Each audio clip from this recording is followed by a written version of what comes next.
I never understood how betrayal could split a life open until the night I stood in the doorway of my own funeral. The room went silent, faces draining of color as the reality of my death shattered at their feet. Hours earlier, I had clawed my way back from a fate carefully crafted for me, planned by the very people who should have been my safety. Nothing pierces deeper than discovering your absence was worth more to them than your existence. And nothing fuels survival more fiercely than realizing you were never meant to walk away. But I did, and this is where it begins. Before we dive into today's story, take a moment to share where you're tuning in from. We love seeing how our stories connect people from all around the world. Your comments and thoughts bring this community to life, and we're so grateful to have you on this journey with us. If you haven't already, do not forget to subscribe and turn on notifications so you never miss a new story. Now, grab a cozy seat, maybe a cup of coffee or tea, and prepare yourself for a tale that will captivate your heart from beginning to end. Let's begin. I woke on the morning of my 68th birthday to the soft light coming off Lake Seneca, the kind that seeps through the curtains in thin ribbons and makes the whole world feel gentler than it really is. My little cedar house creaked the way it always did when the temperature shifted, and the familiar scent of old wood and freshly brewed coffee anchored me in the quiet I had come to rely on since Frank passed.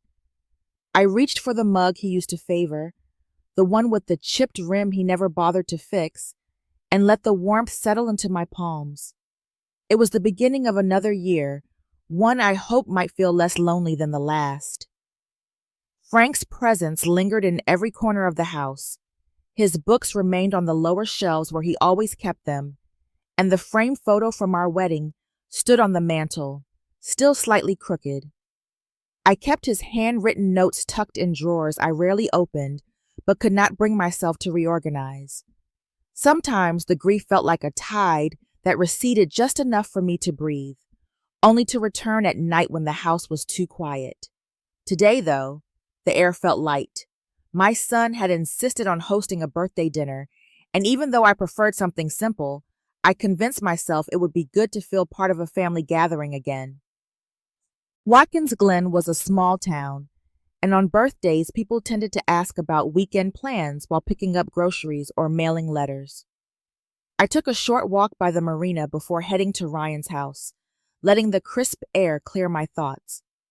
The Finger Lakes had always been a place where seasons felt sharper, colors richer, and life slower. I had always loved that. It matched the pace of my life after retiring from the high school. Sometimes I still felt the urge to step into a classroom and organize the day the way I used to, but those impulses softened with time. Ryan's house sat on a slope overlooking the water. When I arrived, the setting sun spilled gold across the deck, and the scent of rosemary chicken drifted out through the screen door. Melissa was arranging a platter of vegetables, her smile wide enough to light up the room. She always knew how to charm people, though sometimes her warmth felt staged, like an actress holding a pose a second too long. Ryan greeted me at the door with a hug that felt firm and practiced.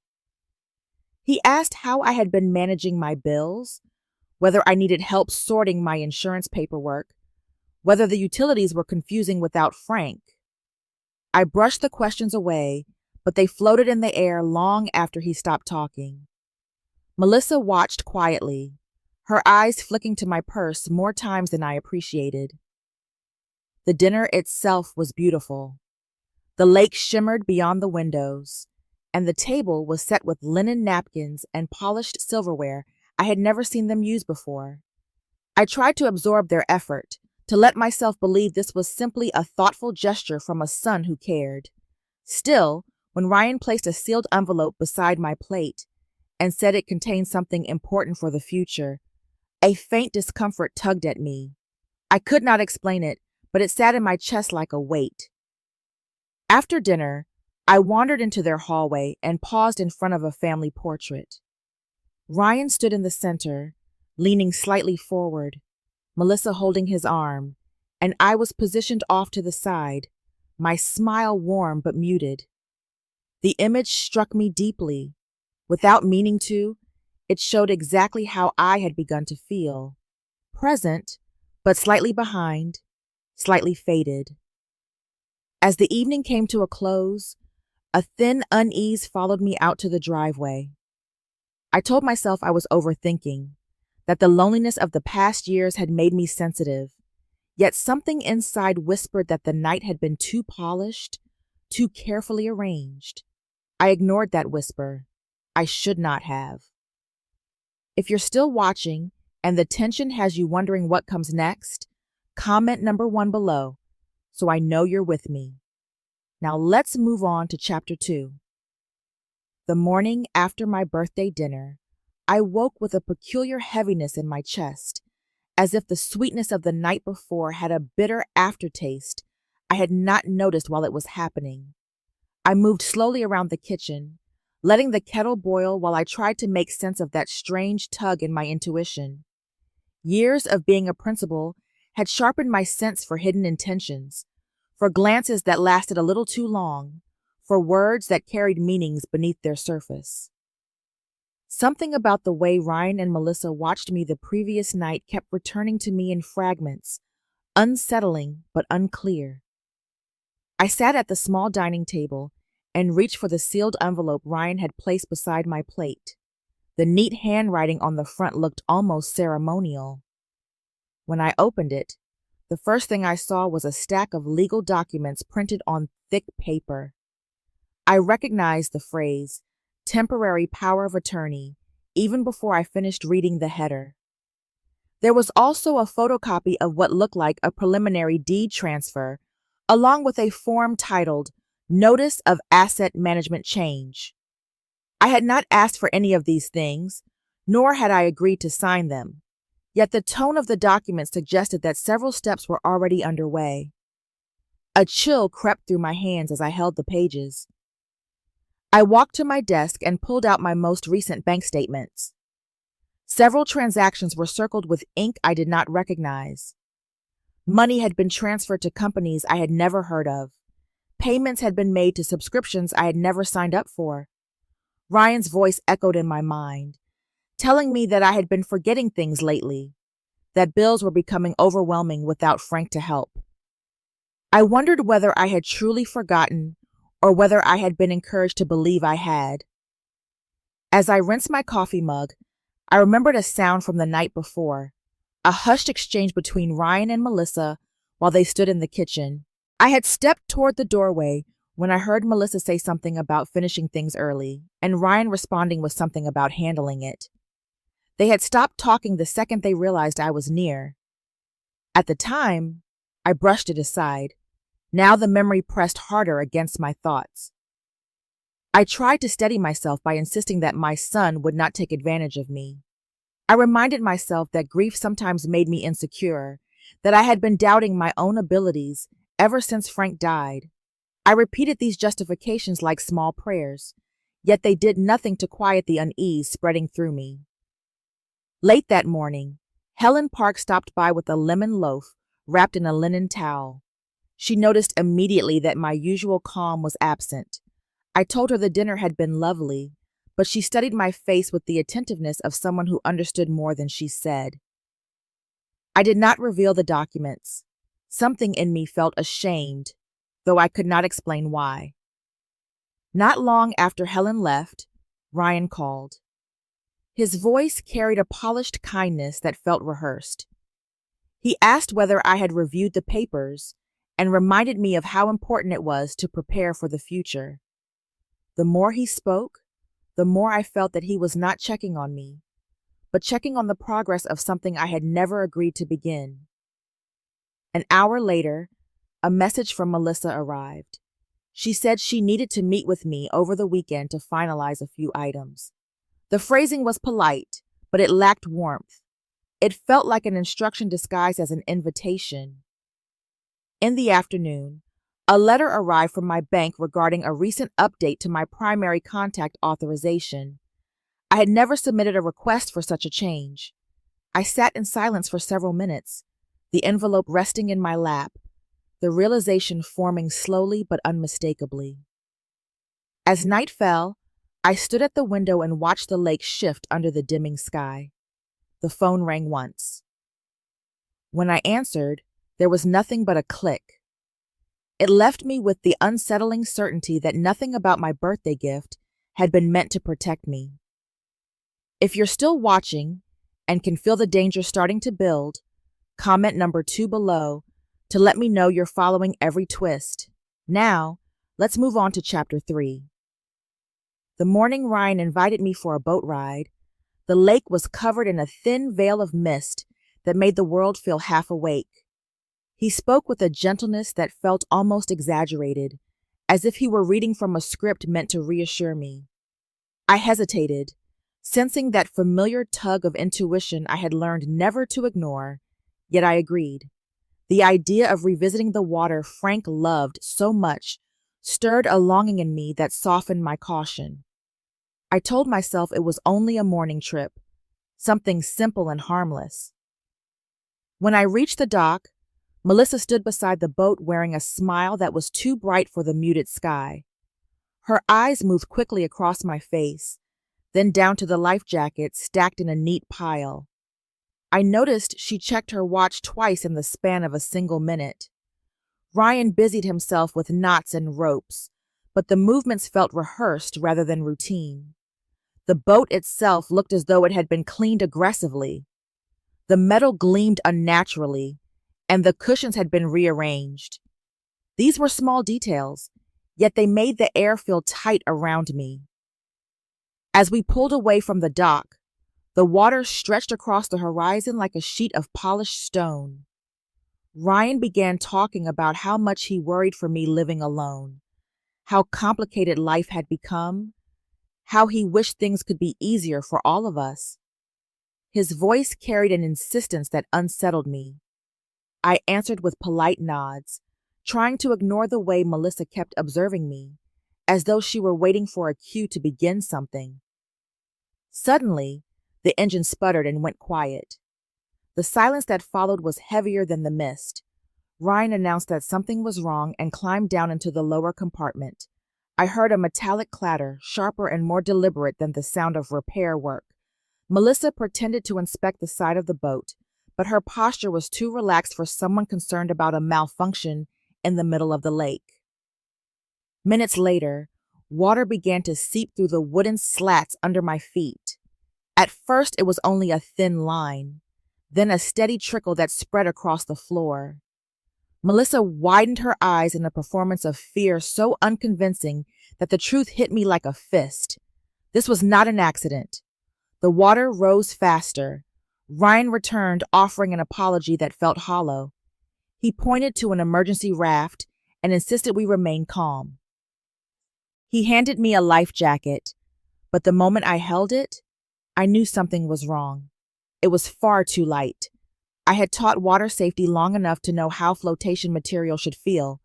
The realization chilled me more deeply than the wind. As the boat tilted, I lost my footing and plunged into the lake. The cold wrapped around me like a shock, but instinct took over. I kicked upward, remembering the drills I used to run with students during summer training sessions when I was young and strong. I reached for a floating seat cushion and pressed it against my chest to stay above the surface. The boat pitched farther, taking in more water, and in that moment, I saw the truth with absolute clarity. The holes along the hull were precise, clean, and placed intentionally. From the water, I watched Ryan and Melissa climb into the small emergency raft. Their voices drifted across the lake, low and hurried. I heard enough to understand they believed their task was completed. My body trembled, not from the cold, but from the shock of hearing my own child speak about me as if I were already gone. As the boat continued to sink, something glimmered beneath the seat where I had fallen. I reached for it, realizing it was Ryan's phone, dropped in the rush. A message appeared on the dim screen from a number I did not recognize. It read, "The safe zone is compromised." The words pierced through my confusion, hinting at someone else involved. I pressed the cushion tighter and began swimming toward the distant shoreline. Every stroke felt like a vow, I would not let the lake take me. I would not let my son decide how my story ended. I would live and I would return. If you're still watching and sensing the betrayal cutting deeper, comment number 3 below so I know you're ready for what comes next. Now, let's move on to chapter 4. By the time my hands finally scraped against the rocky edge of the shoreline, my body felt as though it had been carved out of ice. Every muscle trembled uncontrollably, yet the moment my knees hit the ground, a fierce will pushed through the exhaustion. I had survived. The knowledge pulsed through me like a second heartbeat. I stayed there for several minutes, forcing air back into my lungs in slow, deliberate pulls, while the cold water dripped from my clothes onto the stones. When I finally stood, my legs wavered, but the stubbornness that had carried me through years of crises in a school carried me now. A few yards ahead, tucked behind a cluster of trees, was an old fishing cabin I remembered from years ago. It had been abandoned long before Frank died, but its presence felt like a gift. I pushed the door open and stepped into the dimness. Dust floated lazily through the shafts of light coming through the warped wooden slats. I found an old flannel cloth near a counter and used it to blot the water from my arms and face. My breathing steadied. My head cleared. I pulled Ryan's phone from my pocket and checked it. The battery was dangerously low, but it still lit up. A message from Melissa glowed across the screen, declaring that everything had gone perfectly. The words hit harder than the lake water ever could. It was clear they believed I was dead. That belief gave me an advantage I never expected to have. I powered the phone off to save what battery remained and stepped back outside, gripping the reality of what needed to come next. I would not go home. I would not warn them. I would return only when the lie they built began collapsing around them. The sound of church bells reached me hours later as I approached town. Watkins Glen was small enough that any funeral drew a crowd, especially one for a woman who had spent decades guiding the local children. I walked toward the church with deliberate steps, every movement fueled by purpose. The doors were open. I could hear the low murmur of conversation, the rustle of programs, the shifting of feet. Inside, the air was heavy with lilies. A framed photograph of me stood beside the casket they had chosen. Seeing my own face displayed there was an eerie experience, one that twisted something deep in my chest. I stepped into the doorway. A gust of cool air followed me, chilling the room. Heads turned slowly at first, then all at once. A hymn booklet slipped from someone's hand and hit the floor with a sharp thud. The collective gasp rose like a wave. Eyes widened. A few people even stepped backward, unsure of what they were seeing. Ryan went pale, the color draining so quickly it looked unnatural. His mouth opened slightly, but no sound emerged. Melissa's knees appeared to buckle, and she grabbed the pew to steady herself. The masks they wore so carefully began to fracture in the span of seconds. Their grief had been an act. Their horror was not. Helen Park reached me first, her eyes filling with tears of shock and relief. She wrapped her arms around me, grounding me in something true and warm amid the chaos unfolding in the room. Others stepped forward tentatively, examining me as if expecting me to fade like smoke. I said little. There was no need. My presence alone was accusation enough. After the service dissolved into confusion, I quietly requested a private word with Sheriff Alan Doyle outside the church. His face tightened the moment he saw the condition I was in, and when I told him that Ryan and Melissa had abandoned me on the lake. He listened with a seriousness that confirmed he believed me. He made no promises aloud, only assured me that he would begin gathering information without alerting anyone. When the crowd dispersed, I lingered in the parking lot and observed Ryan and Melissa from a distance. They moved nervously, loading folders and a heavy box into their car. One carton slipped, revealing the label estate planning. My hands curled into fists. I was no longer the target. I was the hunter now, and their lie had already begun to rot beneath their feet. If you're still watching and the story has you glued to every turn, comment number 4 below to show you're staying with me. Now, let's move on to Chapter 5. I returned to the sheriff's office the morning after the funeral with a heaviness that settled deep in my bones.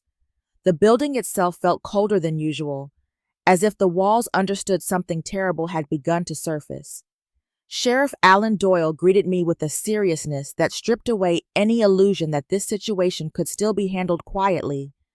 I followed him into a small interview room, illuminated by harsh fluorescent lights. The space reminded me of every moment in life when truth had cornered someone and refused to let them leave unchanged. I knew that today, that someone was me. Sheriff Doyle asked me to recount everything from the moment Ryan insisted on taking me out on the lake. Speaking the details aloud forced me to relive the cold water soaking into my shoes, the sound of the drill beneath the deck, and the way their voices carried no hesitation as they prepared to abandon me. I watched the sheriff's expression tighten with each detail I shared. When I finished, he left briefly and returned with a quiet intensity in his posture. The investigation had already begun. Later that afternoon, he contacted me with the results from the salvage team. The boat had been recovered. The hull bore several clean, precise drill marks along the lower seams. These were not the scars of age or damage caused by weather. These were deliberate, evenly spaced holes created using professional-level tools. Hearing this sent a cold ripple through me. Whatever hope remained that Ryan might have acted impulsively evaporated. This had been organized. I gave Sheriff Doyle the phone I had taken from Ryan. The device, still damp from the lake, powered on long enough for the digital unit to retrieve documents. The moment the investigators opened a folder labeled Black Card, my breath caught. Inside were spreadsheets listing elderly women across several towns. Each entry contained financial notes, schedules, medical summaries, and disturbing comments describing vulnerabilities. As the officers clicked through the files, the enormity of what Ryan had participated in widened like a chasm inside me. Emails appeared next, written by someone using the name Klein Control. The tone was clinical, unemotional, and authoritative. The sender outlined instructions for extracting funds, manipulating trust documents, and staging accidents. I felt something inside me constrict as I read. Ryan had not designed this plan. He had followed it. Assistant District Attorney Priya Singh arrived shortly after. She carried an air of calm determination that eased some of the chaos swirling in my chest. She explained that the evidence suggested a coordinated criminal network. For years, this group had been exploiting elderly individuals by creating fatal accidents and inheriting through manipulated documentation. Hearing the word network felt surreal, as if I had stepped into someone else's nightmare. Then the largest blow struck. While scrolling through the victim list, I saw the name of my closest friend, Helen Park. Next to her photograph was a note indicating she was considered a future target due to her inheritance and lack of close family oversight. The room seemed to tilt. This was no longer just about my survival. The danger extended outward to those connected to me. My instinct was to run to Helen and warn her immediately, but another realization stopped me. If the network sensed fear or disruption, they would become harder to track. Priya confirmed they needed secrecy to dismantle the organization. I agreed reluctantly, asking only that Helen receive quiet protection. Priya and Sheriff Doyle continued analyzing the emails. The more they uncovered, the clearer it became that the man known as Thomas Klein sat at the center of the design, directing operations across states. His influence was woven into every digital thread. When the officers stepped out, I remained alone with the printed files spread before me. The photographs, the lists, the corporate-style planning for death all stared back like shadows rising from the floor. I felt a shift deep within myself, the same resolve that once helped me manage failing schools and unruly communities. I sat taller, steadier. They had tried to erase me. They had assumed I would disappear. Instead, their actions had awakened a part of me I had forgotten existed. I was not only a target, I was becoming the force they should have feared from the beginning. I sat alone in the temporary workspace they had given me in the sheriff's office, staring at the printed pages of the black files until the words blurred. The room hummed with the low vibration of fluorescent lights, but beneath that steady noise was the deeper, more unsettling awareness that my life had split into two distinct paths. I felt the heaviness of betrayal, the sting of disbelief that my own son had treated my life as nothing more than a piece on a board he could move at will. Yet beneath that pain was something fiercer, something that had been dormant in me for years. I sensed that whatever happened next, I could no longer move through this like a silent victim. A choice had risen before me, and I was the only one who could make it. Assistant District Attorney Priya Singh called me into a secured briefing room. Her professionalism was softened by an undertone of concern, and I found myself appreciating the balance she carried. She explained that what had begun as an attempted murder case had expanded into something far greater. Federal agencies were involved now, and I was at the center of a network that stretched far beyond Watkins Glen. She laid out two clear options. I could enter the Federal Witness Protection Program and disappear into a new identity, or I could remain active in the investigation and contribute directly to dismantling the organization responsible for orchestrating the attack against me and countless others.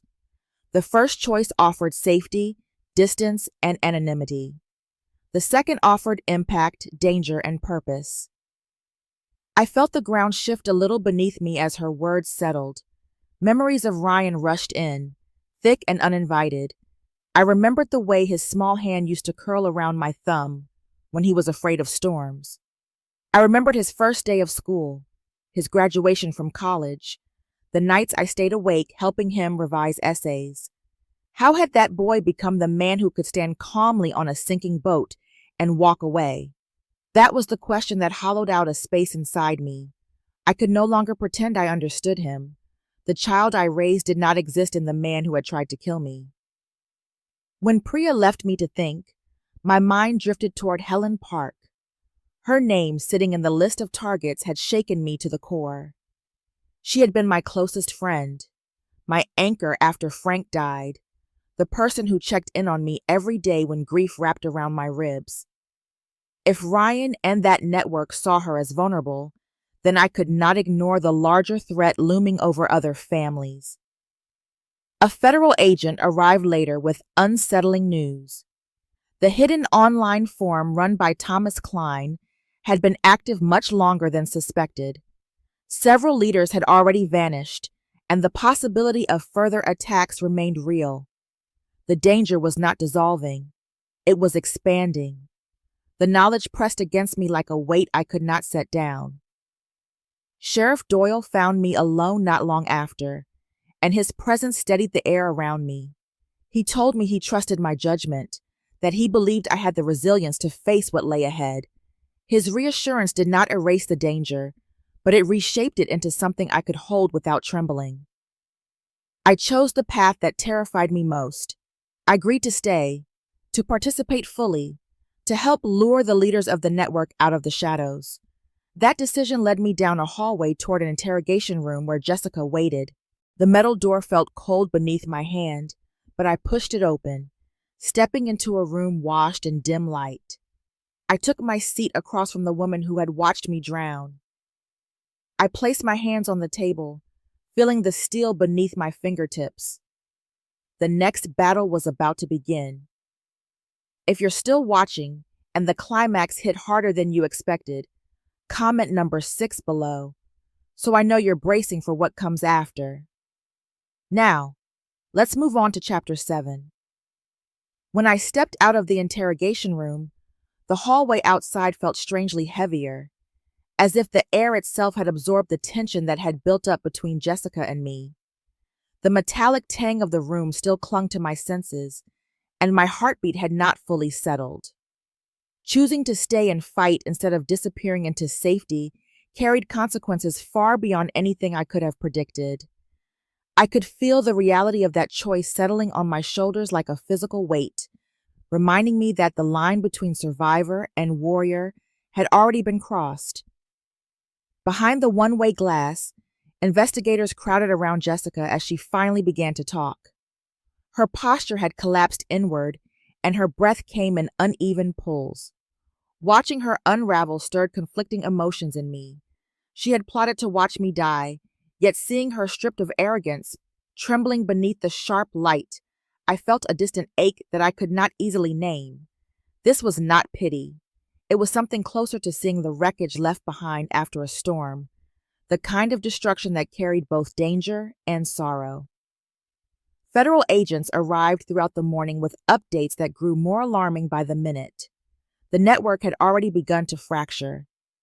Some members had fled the state, others had wiped their online presence clean, and the accounts used to funnel stolen inheritances had been partially frozen. The scale of everything widened until it felt impossible to hold in my mind at once. This was not just a collection of criminals. It was an infrastructure built on the quiet deaths of vulnerable people.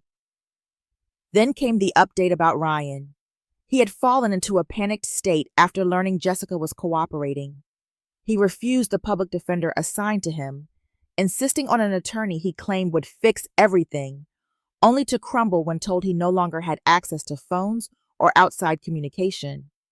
The investigator describing his behavior spoke in careful, measured tones, but the words struck me like blunt force. I imagined my son pacing, sweating, whispering to himself in a cell that suddenly felt too small. The pain that shot through me was sharp and unwelcome. Part of me would always remember the child he once was, even as reality demanded I acknowledge the man he had become. News of the investigation spread through Watkins Glen by mid-afternoon. The once peaceful town now buzzed with suspicion and fear. Elderly residents hurried through errands, flinching at unfamiliar faces.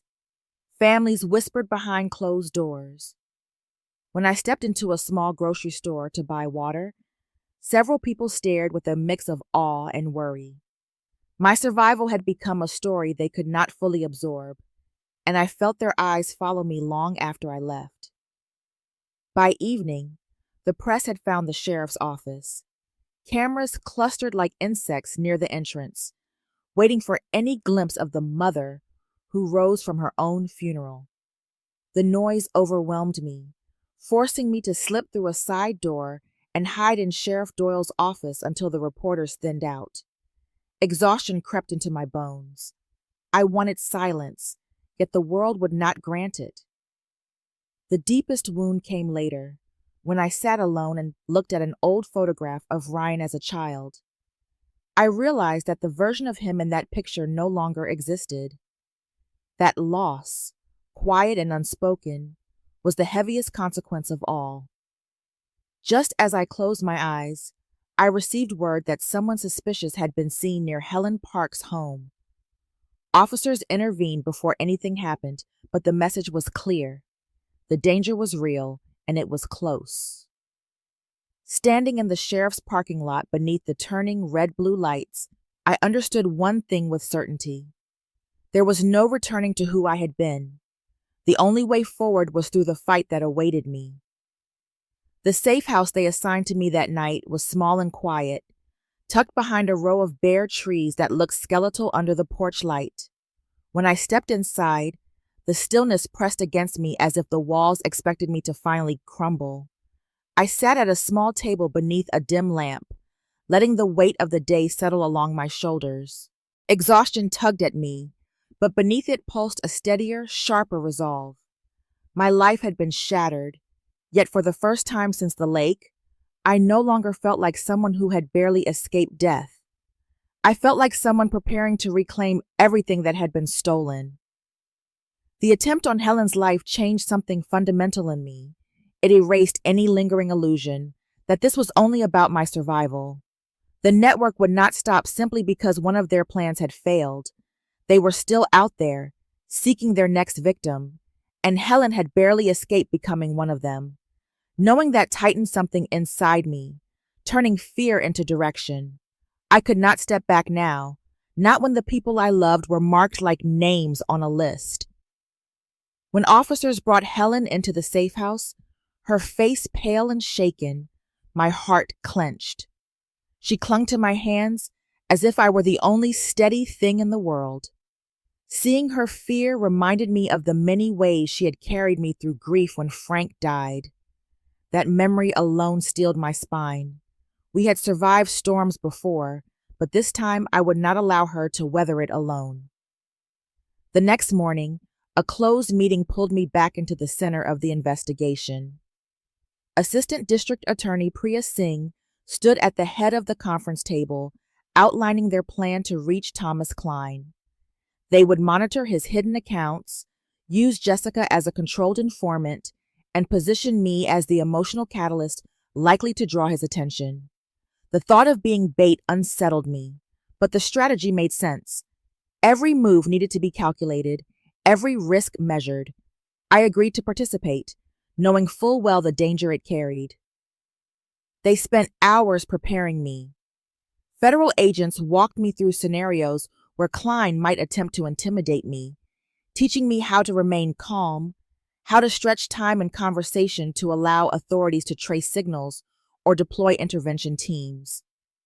Listening to their explanations, I felt less like a retired educator and more like someone being shaped into a tool for justice.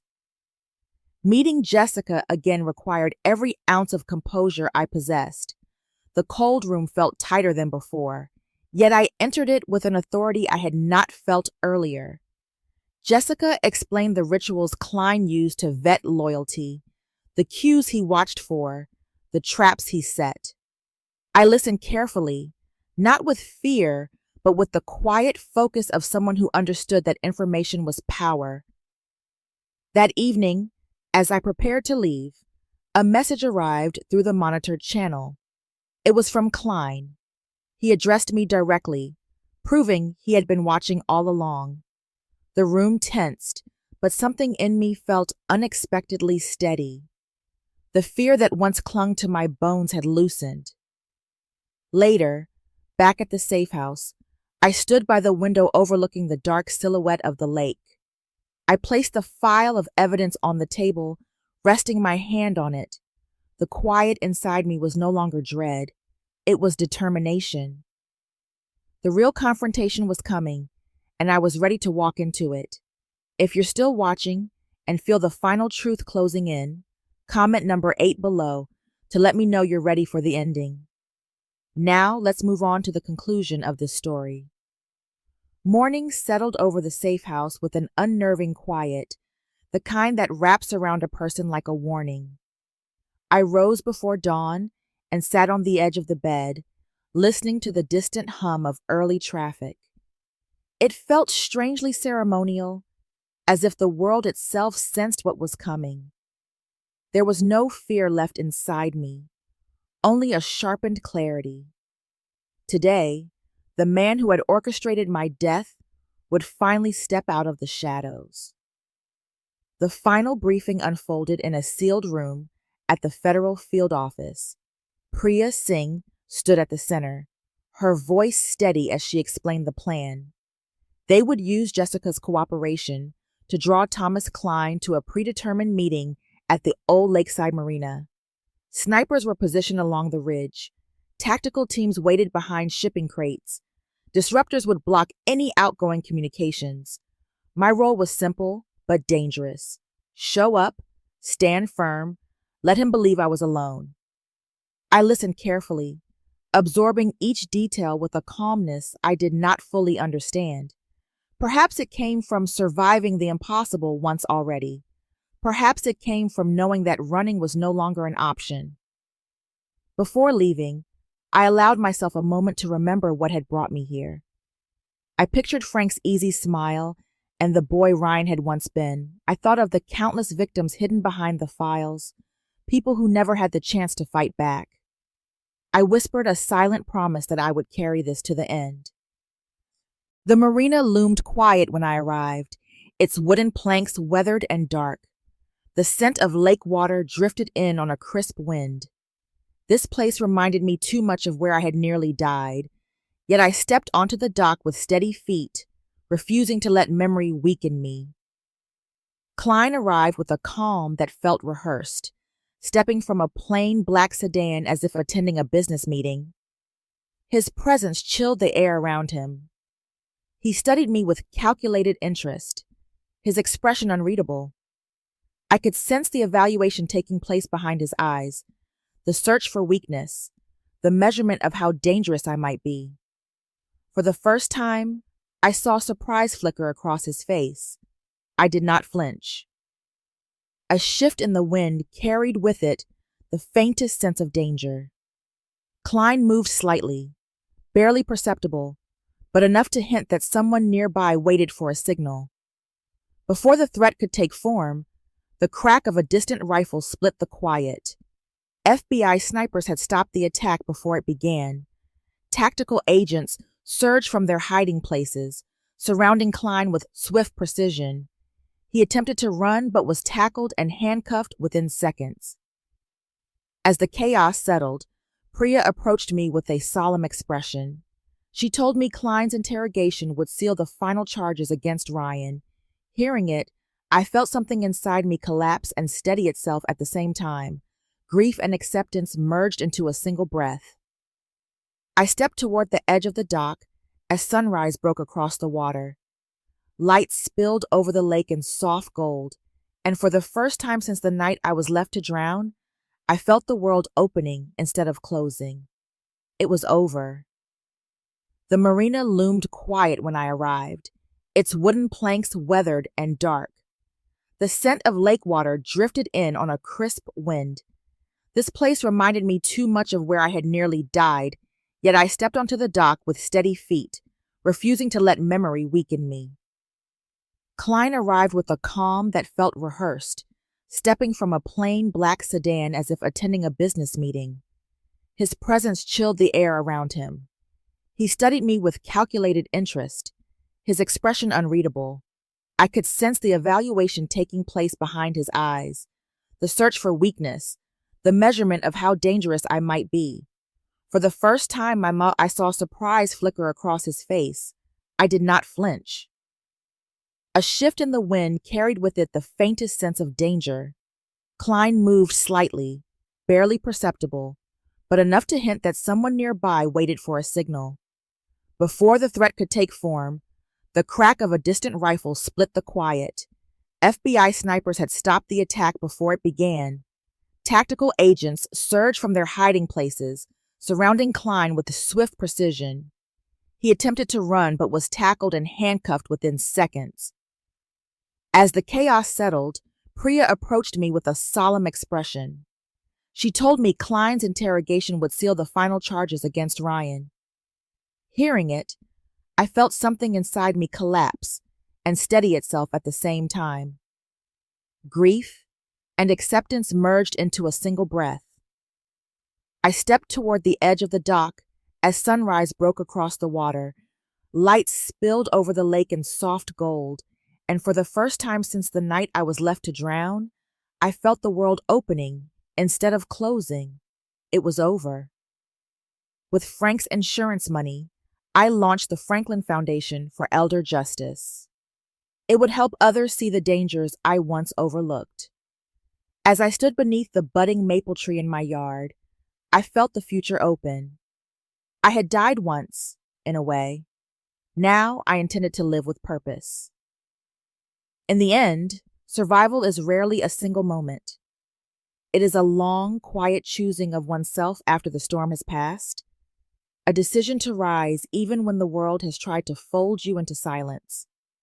Sometimes life fractures in ways we never expect, but there is power in the way people gather their broken pieces and build something stronger than what was taken from them. Strength is not born from the absence of betrayal, but from the courage to rebuild after it. And resilience, the simplest of all virtues, often turns out to be the most transformative. Thank you for spending this time with the story. If it moved you, challenged you, or reminded you of your own strength? I would love to hear your thoughts. Share your reflections in the comments, and make sure to follow and subscribe so you never miss the next chapter. Your voice truly matters here.